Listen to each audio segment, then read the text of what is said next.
Hi friends, আজকে আমি আবার দুপুরে রান্না নিয়ে চলে এলাম। আমি কোনোদিন মটন রান্না করা আপনাদেরকে দেখাইনি, তা আজকে ভাবলাম একটু মটন রান্না করছি, আপনাদেরকে দেখিয়ে রান্নাটা আমি করি।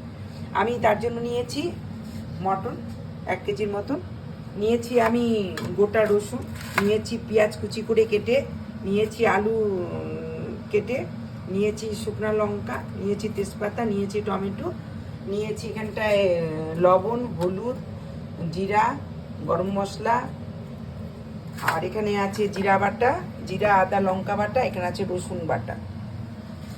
আমি এ কটা আইটেম দিয়ে আপনাদেরকে মটন রান্না করে দেখাচ্ছি, আপনারা দেখুন। আমি এখানটা কড়াই বসিয়ে দিচ্ছি, এখানটা আমি কিছুটা সরষের তেল ঢেলে দেবো।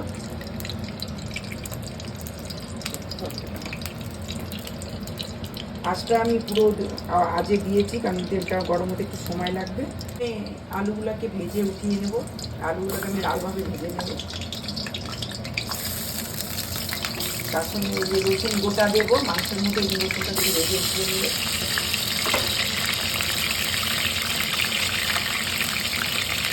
এই আলুটাকে ভাজার জন্য আমি কিছুটা হলুদ, কিছুটা লবণ দিলাম।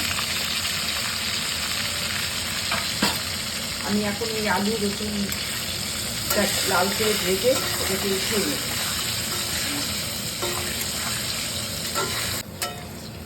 এখানে আলু রসুনটা আমি একটু লাল করে ভেজে নিলাম, এটাকে এখন আমি উঠিয়ে রাখবো।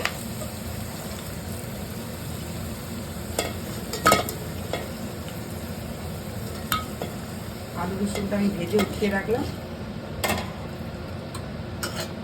আমি এর মধ্যে এখন কুচি কুচি করে পেঁয়াজ কেটে রেখেছিলাম, পেঁয়াজগুলো এখন আমি ছেড়ে দেবো।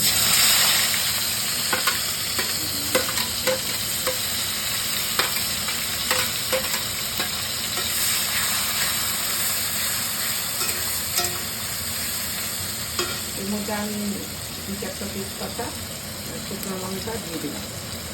এখন এটাকে আমি ভালো করে ভেজে লাল করে দেবো। আমি এর মধ্যে একটু জিরা ফোড়ন দেবো,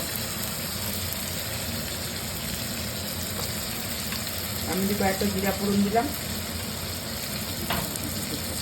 এবার এটাকে আমি লাল করে ভেজে নিই, যতক্ষণ লাল না হবে এটাকে আমি আস্তে আস্তে করে নেড়ে নেড়ে ভেজে উঠিয়ে নিই।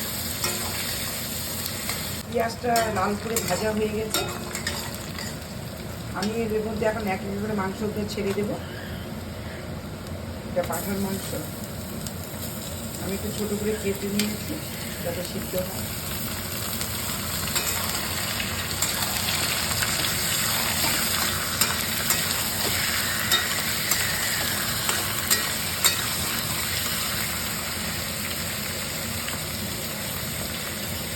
এর মধ্যে আমি লবণ দিয়ে দেবো, দিয়ে যেরকম লবণ খান ওরকমই দেবেন। হলুদ দিয়ে দিলাম,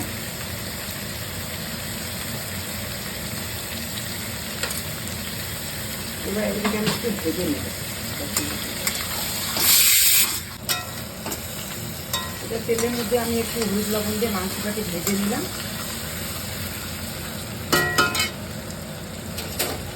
আমি এর মধ্যে দিয়ে দেবো রসুন লঙ্কা বাটা, দিয়ে যেরকম মশলা খান সেরকমই দেবেন, আমি একটু রসুন লঙ্কাটা বেশি দিই।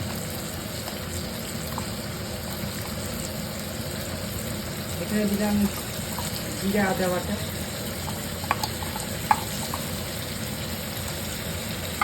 এখানে দিলাম কটা টমেটো।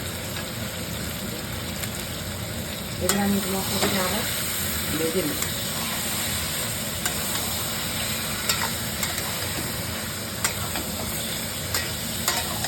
মশলাটাকে একদম লাল করে ভেজে নিতে হবে, যাতে কাঁচা কাঁচা গন্ধ না বের হয়। আমি এটাকে ভালো করে ভেজে নিচ্ছি।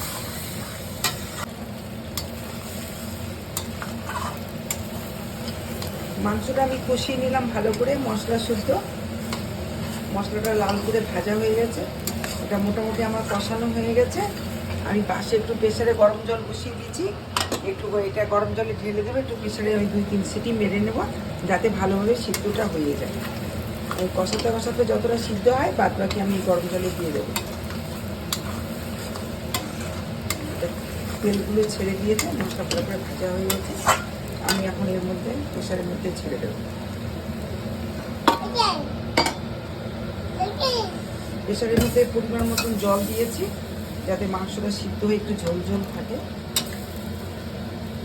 মাংসগুলো এর মধ্যে এখন সব ছেড়ে দেবো।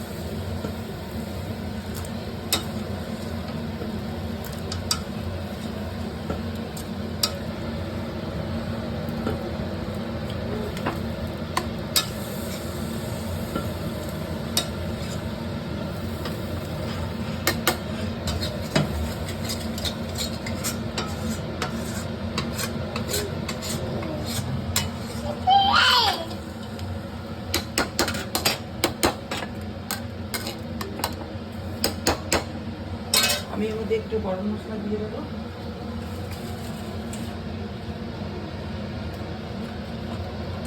আমি একবারে গরম মশলা একটু ঢেলে দিলাম, গরম মশলা নিয়ে দিব।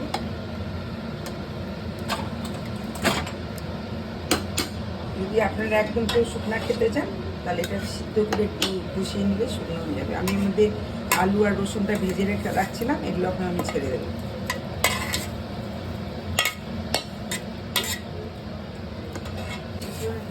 আগে তো সিদ্ধ করে নিয়ে আছে। গরম মশলা দিয়ে দিয়েছি, আমি ওদের একটুখানি ঘি দেবো। এটা মোটামুটি এখন সব কিছু দিয়ে দেওয়া হয়েছে। আমি 2-3টে সিটি মারলে এটা নামিয়ে নেবো। এটা আমি আটকিয়ে দিলাম, 2-3টে সিটি মারলে আমি এটাকে নামিয়ে নেব। প্রেসারটা এখন খুলে নিলাম, খুলে দেখতে পেলাম ঝোল মোটামুটি শুকিয়ে গেছে, মাংস আলুটাও সিদ্ধ হয়ে গেছে।